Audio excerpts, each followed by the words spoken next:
Welcome friends. आइए एक बार फिर से हम लोग इस वीडियो के अंतर्गत सामान्य अध्ययन के करंट अफेयर्स के सेक्शन को पढ़ने चलते हैं। फ्रेंड्स, यह जो वीडियो है आपके लिए अति महत्वपूर्ण है, क्योंकि एग्ज़ाम के पॉइंट ऑफ व्यू से जो भी महत्वपूर्ण प्रश्न हैं उनको इस सीरीज में शामिल किया गया है। साथ ही साथ अब तक जो आए हुए प्रश्न हैं विभिन्न एग्जाम्स में, उनको भी रिपीटेड जो प्रश्न हैं उनको भी इसमें सम्मिलित करने का प्रयास किया गया है। उम्मीद है आपके लिए काफ़ी लाभदायक होगा, और यदि यह वीडियो आपको अच्छा लगे तो शेयर और सब्सक्राइब जरूर करें। फ्रेंड्स, आइए पहला प्रश्न हम लोग देखते हैं। पहला प्रश्न है कि बॉलीवुड के चर्चित अभिनेता, दिवंगत अभिनेता जिनकी हाल ही में उनके आवास पर मृत्यु हो गई है, रहस्यमय परिस्थितियों में, सुशांत सिंह राजपूत, इनका संबंध किस भारतीय राज्य से है? तो इनका संबंध बिहार से है। फ्रेंड्स, यह आप जानते होंगे, नहीं जानते होंगे तो याद कर लीजिएगा। और यह सुशांत सिंह राजपूत का यह फिगर है, जानते ही हैं, काफ़ी चर्चित और काफ़ी लोकप्रिय अभिनेता इस समय बने हुए हैं। अगला जो प्रश्न है फ्रेंड्स, दूसरा, वो ये है कि हाल ही में राफेल विमान को उड़ाने वाली पहली भारतीय महिला शिवांगी सिंह बनी है। जो पहली भारतीय महिला है फ्रेंड्स इस विमान को उड़ाने वाली, वह शिवांगी सिंह है। और आप फिगर के माध्यम से देख रहे होंगे कि यही आपका राफेल विमान है, जो देखने में ही कितना खतरनाक और कितना मजबूत लग रहा है। प्रश्न पूछा गया है कि यह इनका संबंध किस राज्य से है? तो इनका संबंध उत्तर प्रदेश से है। और बड़ी बात यह है कि उत्तर प्रदेश के ये वाराणसी जिले से संबंधित हैं। तीसरा महत्वपूर्ण प्रश्न है कि अंतर्राष्ट्रीय मंचों पर अब तक चर्चित रहने वाला क्वाड क्या है? यह क्वाड एक महत्वपूर्ण संगठन है, और यह संगठन अमेरिका, भारत, फिर उसके बाद से यदि हम लोग देखें तो ऑस्ट्रेलिया और जापान का एक रणनीतिक और सामरिक संगठन है, जो अभी काफ़ी महत्वपूर्ण है। और इस संगठन की चर्चा भी इस रूप में आई है क्योंकि अभी जो चीन के साथ अन्य देशों के विवाद हैं, या दक्षिण चीन सागर में या साउथ चाइना सी में चीन का जो अनधिकृत प्रयास चल रहा है, या भारत या चीन के मध्य जो बॉर्डर लाइन डिस्प्यूट हैं, उनको लेकर के जो अंतर्राष्ट्रीय मंचों पर विभिन्न तरह की गतिविधियां बनी हुई हैं, उसी संदर्भ में क्वाड का यह जिक्र और ज़्यादा हो गया है, क्योंकि क्वाड के जरिए 4 महत्वपूर्ण देश चीन के विस्तारवादी रवैये पर नकेल कसने का प्रयास करेंगे।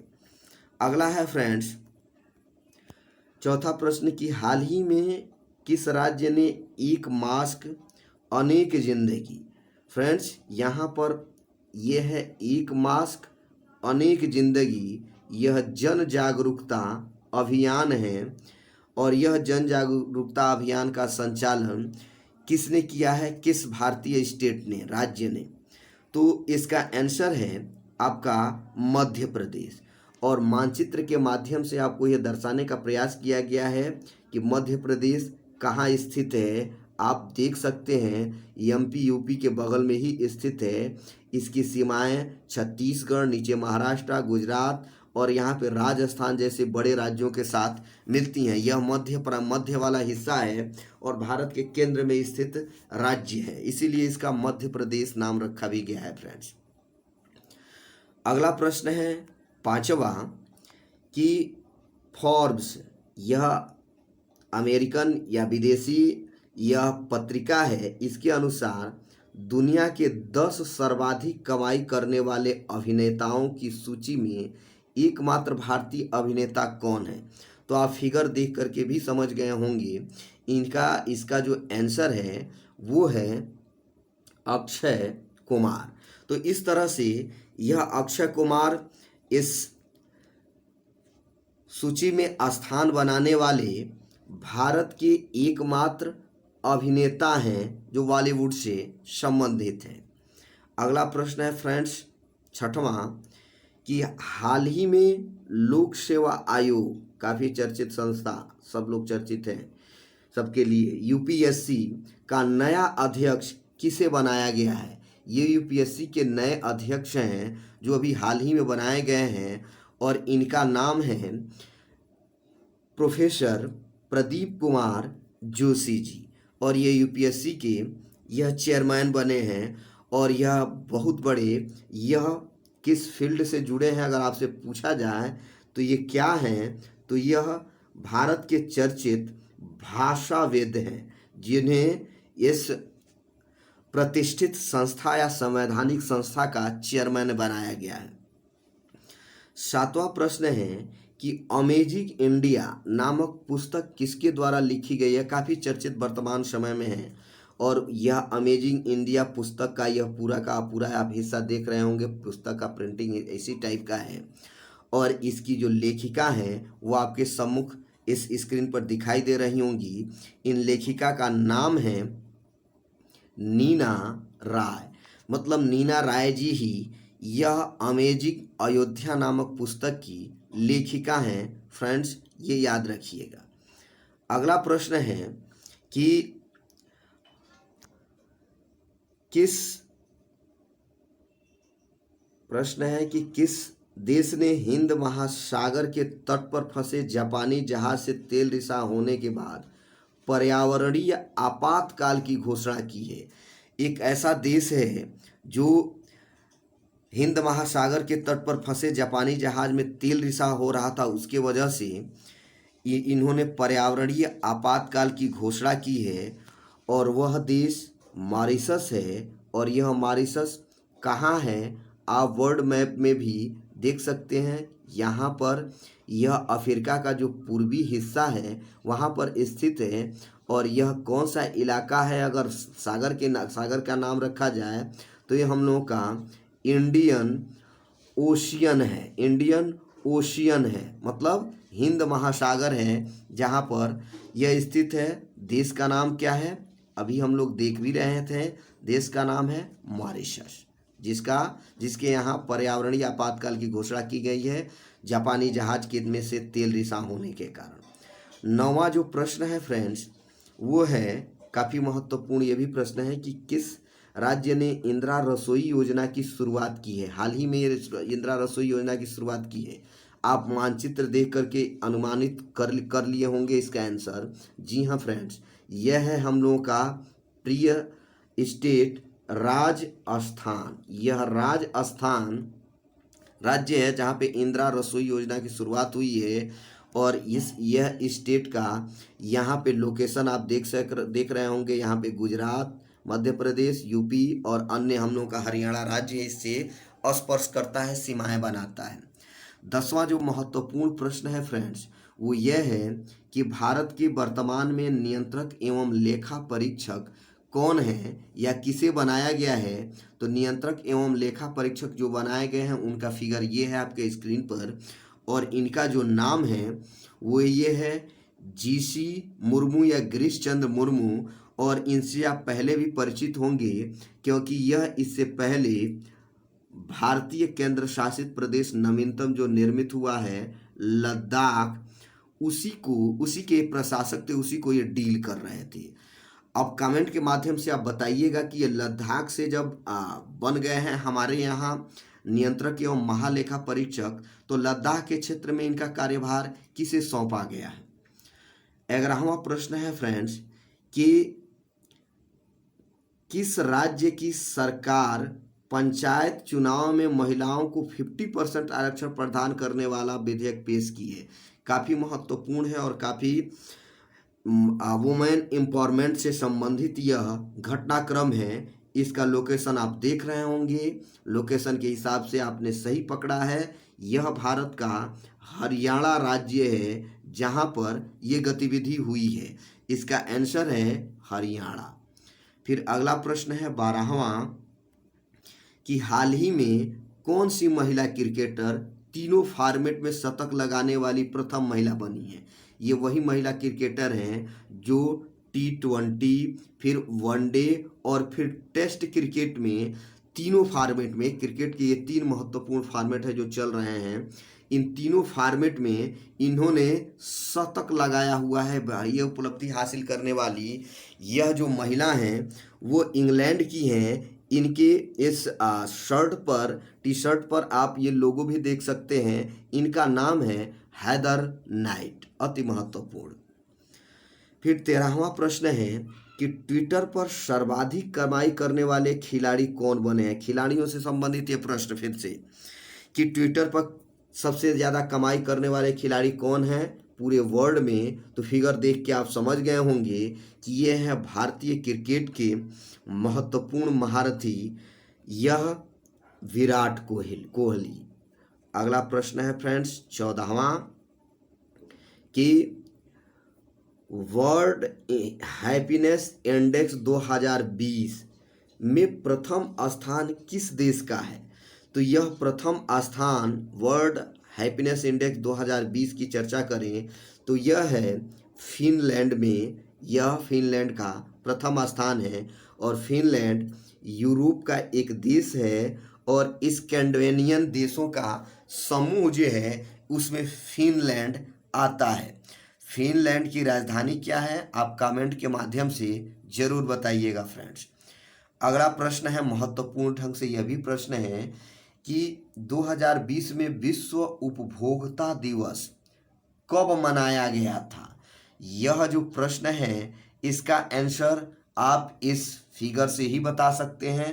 15 मार्च 2020, यानी 2020 में विश्व उपभोक्ता जो दिवस था 15 मार्च को मनाया गया और प्रतिवर्ष मनाया जाता है।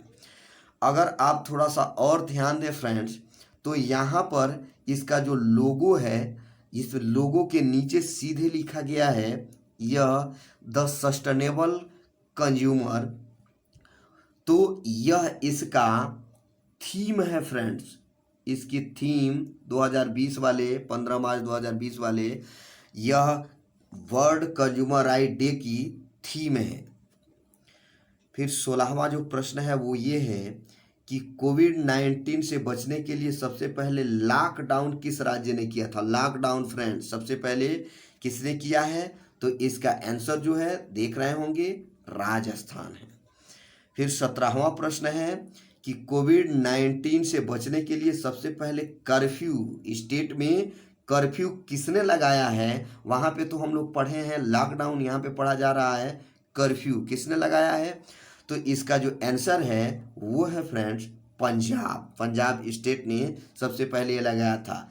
याद रहे फ्रेंड्स, इस प्रश्न का आंसर याद रखने का एक और महत्वपूर्ण तरीका है और एक और फैक्ट इसके साथ ये है कि सबसे पहले जो इमरजेंसी है वो यहीं पर लगाई गई थी फ्रेंड्स। स्टेट इमरजेंसी जो सबसे पहले लगाई गई थी भारत में वो यहीं लगाई गई थी, जिसे हम लोग राज्यों में राष्ट्रपति शासन कहते हैं, वो यहीं पर लगा था पहली बार 1951 में। इस समय उसका नाम पेप्सू या पंजाब के रूप में हम लोग देख सकते हैं। फिर अगला जो प्रश्न है वो है कोविड-19 से ही कि सबसे पहले किस राज्य ने इसे महामारी घोषित किया। ये अगला फैक्ट का कोविड-19 से अति महत्वपूर्ण कि महामारी कोविड-19 को सबसे पहले किस राज्य ने घोषित किया। तो यह महत्वपूर्ण राज्य है फ्रेंड्स, हम लोग जो देख रहे हैं वो है हरियाणा। तो अगला प्रश्न हो गया हम लोगों का 19वां कि हाल ही में लॉन्च किया गया एन एक्स्ट्रा ऑर्डिनरी लाइफ किसकी बायोग्राफी है। मतलब ये बायोग्राफी किसकी है तो आप समझ गए होंगे ये भारत के पूर्व रक्षा मंत्री और भारत के गोवा प्रांत के पूर्व यहाँ पे सीएम हैं जो इनके ऊपर यह बायोग्राफी लिखी गई है, बनाई गई है एन एक्स्ट्रा ऑर्डिनरी लाइफ। फिर आपका जो 20वां प्रश्न है वो है कि मुंबई सेंट्रल रेलवे काफ़ी चर्चित है कसाब और अन्य लोगों के कारण और चर्चित रहा, और इसका जो ऐतिहासिक बैकग्राउंड है वो भी अति महत्वपूर्ण है, जिसके लिए यहाँ पर इसका नामकरण किया गया है कि इसका नाम क्या पड़ा है अभी। तो इसका जो नाम है वो अभी पड़ा हुआ है, यहाँ पे देख सकते हैं नाना शंकर सेठ इसका नाम है। और ये कौन थे, ये मुंबई के शिल्पकार की उपाधि इनको मिली हुई है और यह वहाँ की महान विभूति थे। फिर अगला है 21वां जो प्रश्न है वो ये है कि विंग्स इंडिया 2020 प्रदर्शनी का आयोजन कहाँ किया गया था। तो ये कहा किया गया था फ्रेंड्स हैदराबाद में।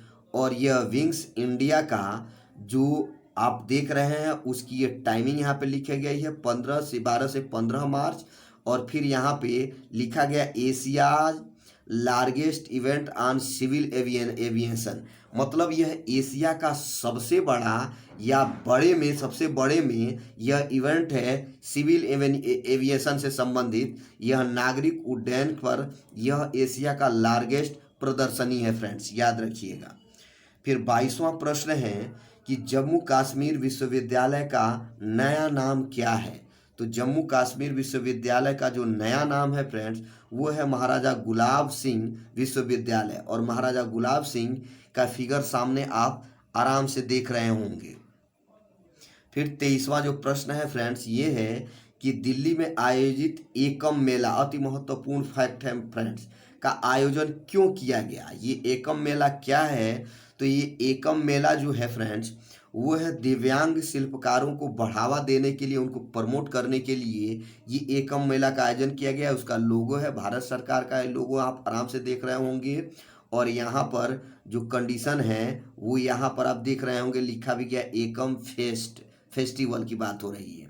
तो इस तरह से ये गतिविधि है। इस प्रश्न का आंसर दिव्यांग शिल्पकारों को बढ़ावा देने के लिए होगा। फिर अगला है फ्रेंड्स कि हाल ही में अंतर्राष्ट्रीय योग दिवस 2020 कहाँ आयोजित किया गया था।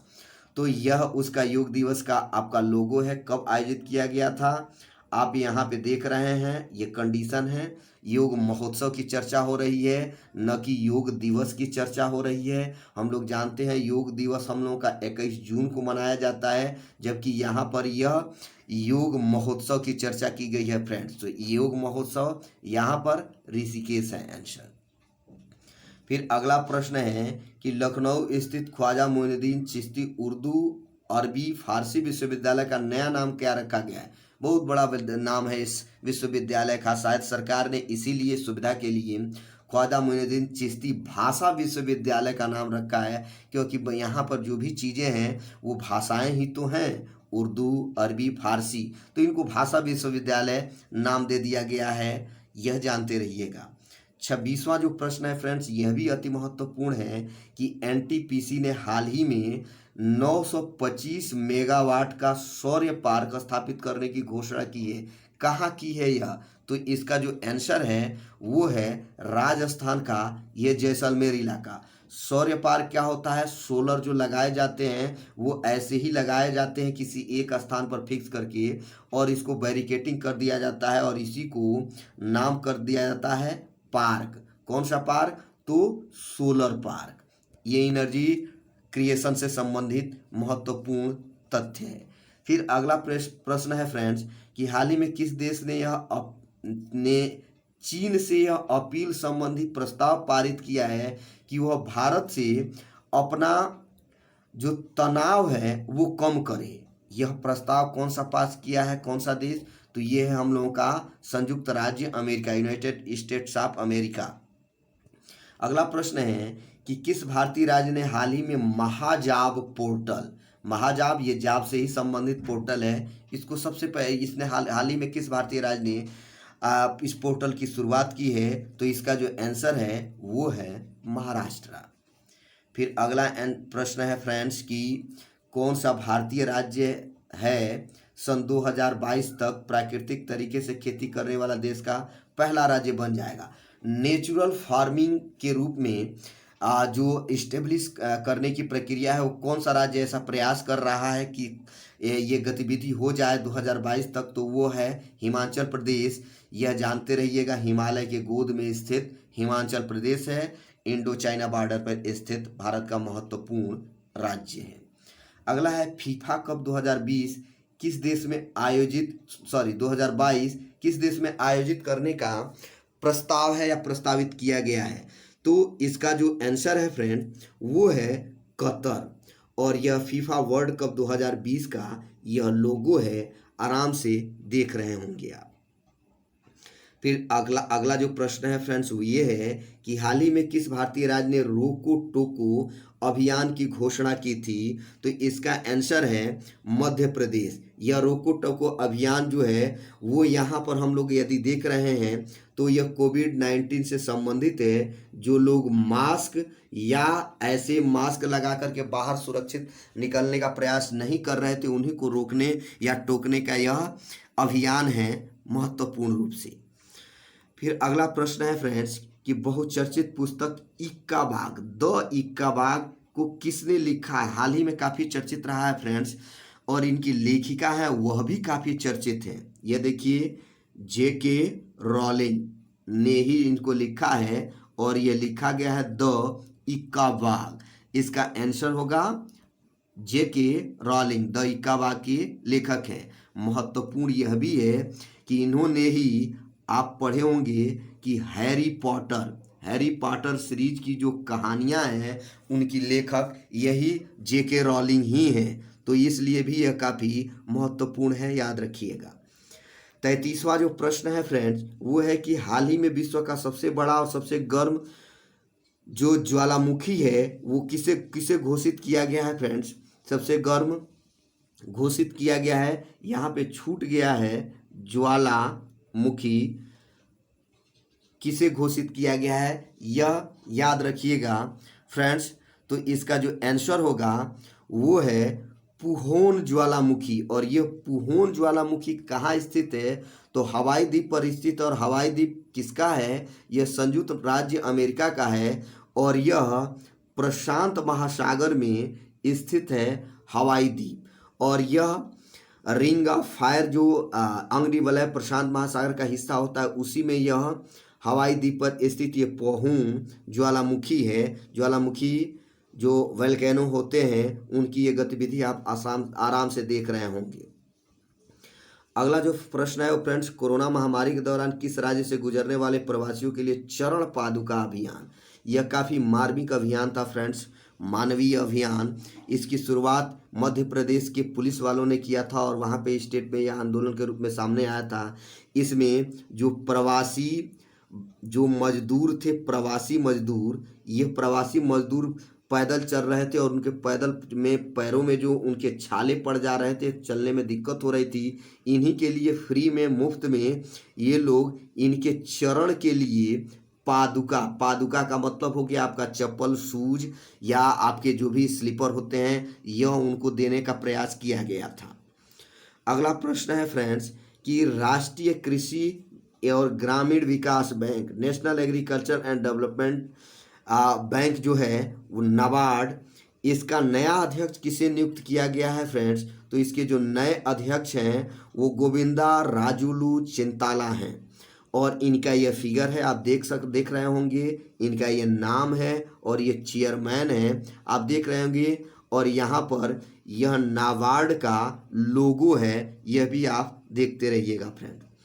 फिर जो अगला प्रश्न है वो ये है कि फेड कप हार्ट अवार्ड 2020 को जीतने वाली पहली भारतीय महिला खिलाड़ी कौन बनी है। फिगर देख के आप देख ही सकती होंगी, देख रहे होंगे डिटेल में इनको कि यह है भारत की स्टार खिलाड़ी सानिया मिर्जा। हालांकि यह पाकिस्तानी क्रिकेटर से विवाह कर चुकी हैं, यह आप लोग जानते होंगे, बल्कि भारत से ये खेल भी रही हैं अभी, यह भी आप जानते होंगे। फिर अगला जो प्रश्न है वो ये है कि नासा के पहले मंगल हेलीकॉप्टर का नाम क्या रखा गया है। यह मंगल पर भेजे जाने वाला नासा का यह हेलीकॉप्टर है जो पहली बार भेजा जा रहा है। इसका यह फिगर है, नासा ने जारी किया है और उसका नाम क्या है तो इसका नाम है इंजेन्यूटी इसका नाम रखा गया है, पहले मंगल हेलीकॉप्टर का जो नासा का पहला अद्भुत प्रयास है। फिर अगला जो प्रश्न है वो ये है कि प्रधानमंत्री नरेंद्र मोदी ने किस विशेष दिवस पर स्वामित्व योजना का शुभारंभ किया था।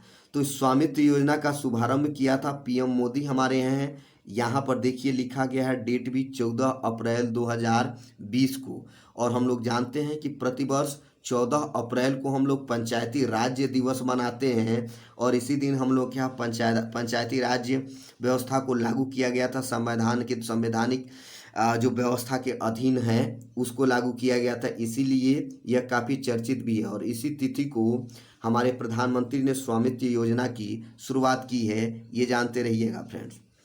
अगला जो प्रश्न है वो ये है कि चर्चित पुस्तक है settling to the top story of PV Sindhu किसके द्वारा लिखी गई है।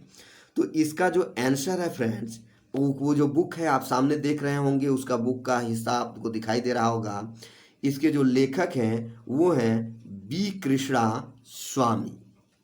फिर अगला प्रश्न है कि हाल ही में किस राज्य में आयोजित होने वाले त्रिशूरपुरम उत्सव का कोविड-19 के कारण रद्द कर दिया गया है। इस उत्सव को इस महामारी के कारण, कोविड-19 इमरजेंसी के कारण इस उत्सव को रद्द कर दिया गया है। किस राज्य में आयोजित किया जाता था? देखिए इस उत्सव कितना भयानक, कितना बड़ा, कितना अद्भुत उत्सव है होता था।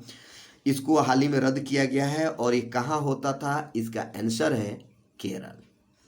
फिर अगला जो प्रश्न है फ्रेंड्स वो है कि किस राष्ट्रीय उद्यान के जानवरों के लिए किस राष्ट्रीय उद्यान को जानवरों के लिए, भारत में जानवरों के लिए भी यहाँ पे पहली क्वारंटीन फैसिलिटी कोविड-19 के दौरान विभिन्न लोगों के लिए जो बनी हुई थी, यह कोविड-19 फैसिलिटी जानवरों के लिए किस पार्क में ये रखा गया है, बनाया गया है? तो यह है जिम कॉर्बेट नेशनल पार्क। आप देख रहे होंगे भारत का पहला और ऐतिहासिक यह जिम कॉर्बेट नेशनल पार्क है। तो इसको भी याद रखिएगा, कमेंट के माध्यम से जरूर बताइएगा किस ये स्टेट में है।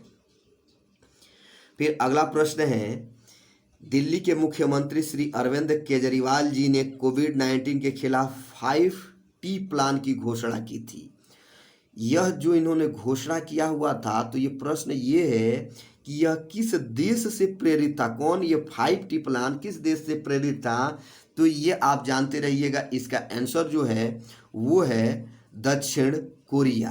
और 5T प्लान से संबंधित इनका दिशा निर्देश के क्रम में इनका ये फिगर और ये सारी कंडीशन आप देख रहे होंगे फ्रेंड्स।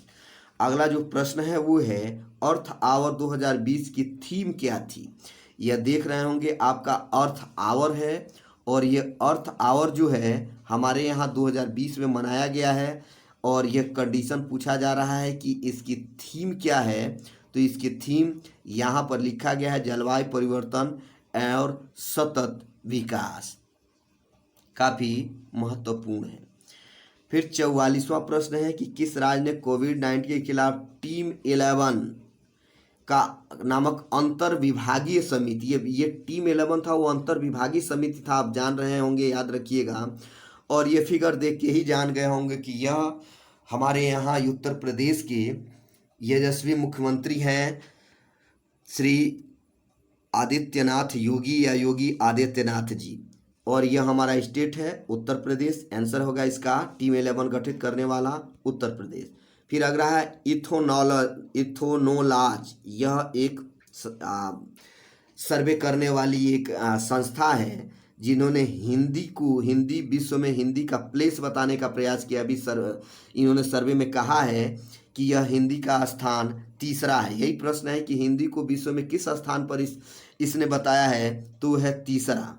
जो पहला स्थान है वो अंग्रेजी का और दूसरा जो स्थान है फ्रेंड्स वह चीनी भाषा या मंदारिन भाषा का, चीन की भाषा मंदारिन है, यह दूसरे स्थान पर है बोले जाने वाली, दूसरे स्थान में भाषा, जबकि बोले जाने वाली भाषा के रूप में हिंदी तीसरा स्थान रखती है।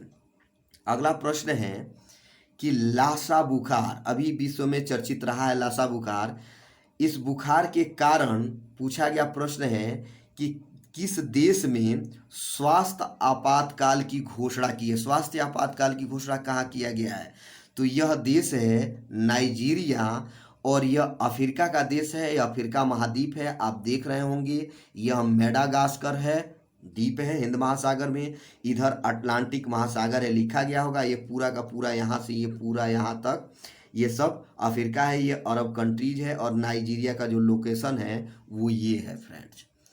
फिर अगला प्रश्न है 47 कि भारत में उद्यमिता नामक पुस्तक के लेखक कौन है? यह भी काफ़ी चर्चित पुस्तक रही है कि इसके लेखक कौन है, तो यहाँ पे साफ साफ लिखा है कलराज मिश्र जी। यहाँ पर आंसर होगा श्री कलराज मिश्र जी इस पुस्तक के लेखक हैं। अगला प्रश्न है कि टाइलर पुरस्कार 2020 किसे दिए जाने की हाल ही में घोषणा की गई है, तो इसका जो आंसर है वो है चंडी प्रसाद। फिर अगला प्रश्न है 49 कि भारत सरकार ने किस शहर में कुत्ता, घोड़ा, खच्चर जैसे सर्विस करने वाले जानवरों के लिए पहला युद्ध स्मारक स्थापित करने का निर्णय लिया है, तो इसका जो आंसर है फ्रेंड्स वो है आपका उत्तर प्रदेश का मेरठ शहर, मेरठ जिला। फिर अगला प्रश्न है 50वां कि हाल ही में स्विट्जरलैंड ने दुनिया का सबसे छोटा सिक्का जारी किया है। इस सिक्के पर किस महान विभूति का फिगर है, चित्र है, तो ये फिगर है एल्बर्ट आइंस्टीन का और इन्हीं का वहाँ पर फिगर अंकित किया गया है इस दुनिया के सबसे छोटे सिक्के पर। अगला जो प्रश्न है फ्रेंड्स वो ये है कि हाल ही में किन दो शहरों के बीच पहली अंतर शहर इलेक्ट्रॉनिक बस सेवा शुरू की गई है, तो इसका जो आंसर है वो मुंबई है और यह मुंबई और पुणे के बीच में शुरू किया गया है। और यह जो अगर राज्य की बात करें तो जानते ही होंगे कि यह राज्य महाराष्ट्र होगा, महाराष्ट्र की ये गतिविधि है। तो फ्रेंड्स इस तरीके से हम लोगों ने यहाँ पर काफ़ी महत्वपूर्ण ढंग से प्रश्नों को पढ़ने का प्रयास किया है। यदि आप इस चैनल से जुड़े हैं तो जुड़े रहिए, यदि नहीं सब्सक्राइब किए हैं तो कृपया सब्सक्राइब कर लें ताकि आपको अपडेट और विभिन्न तरह के करंट अफेयर्स और ट्रेडिशनल जीएस मिलता रहे। लाइक और शेयर करते रहें, बने रहिए हमारे चैनल के साथ। धन्यवाद।